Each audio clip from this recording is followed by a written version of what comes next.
All right, guys, I'm going to take us through World War II. We are now approaching World War II. Our objective for today, I can explain the structures and goals of governments in Germany, Italy, and Japan in the 1930s. So, in other words, how were the governments set up and what was the goal of each government? What did they want to accomplish for their people? Let's check it out. First, we need to understand the word fascism. Repeat after me: fascism. Fascism. Fascism is basically this idea of totalitarianism. And in that, you see the word total. So, fascism is a government, a structure where the government and country is more important than any one individual. So, fascism is a government. It's an idea where the government and country is more important than any one individual. So, do we save the country or are we for this person? We're for the government, we're for the country, right?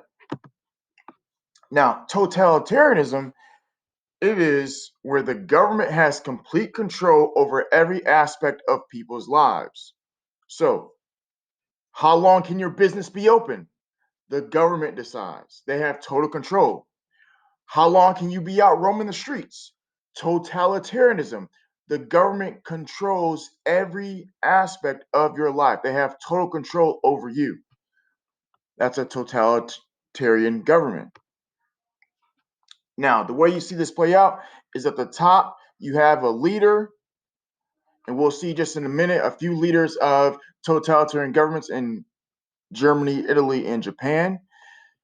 And its obedience and support for the party was not negotiable. You couldn't say, oh, I'm going to vote you out. That's not a totalitarian or fascist government.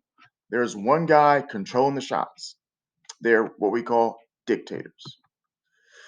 Now, how do you get a fascist government?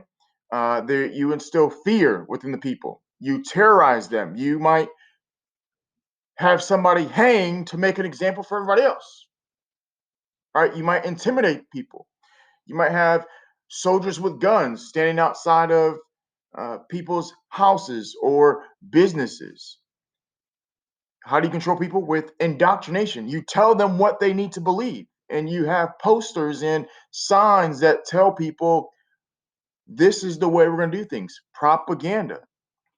And you coerce people. Well, how might you coerce somebody?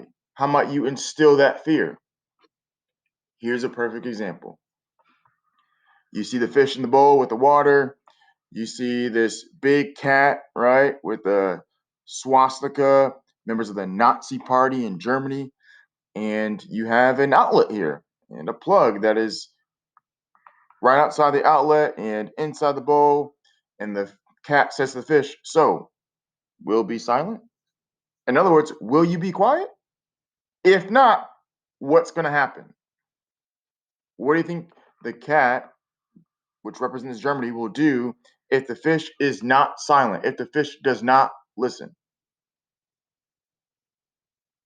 Exactly. In goes the plug, right? So they coerce them to believe what they want. So what does Germany want? Well, Germany under Hitler, Adolf Hitler, in 1933, he becomes the leader of Germany. 1934, he becomes the dictator, absolute ruler. Well, he wants Germany to expand its territory into Eastern Europe, like Poland and Czechoslovakia. He also wants Germany to be self-sufficient, not to depend on other countries, but to depend on itself. He wants Germany to blame the Jews for all of Germany and Europe's issues. Why do we have issues in Germany? It's the Jews' fault. And he wants to reverse the Treaty of Versailles. Remember, it was the Treaty of Versailles that punished Germany. And so he wants to reverse it, and he wants to punish France for what they did to Germany. Now, as you can see, Germany is going to invade countries like Poland, and they're going to go into Czechoslovakia and seek to really own Europe. But not only are they going to go east, they're also going to go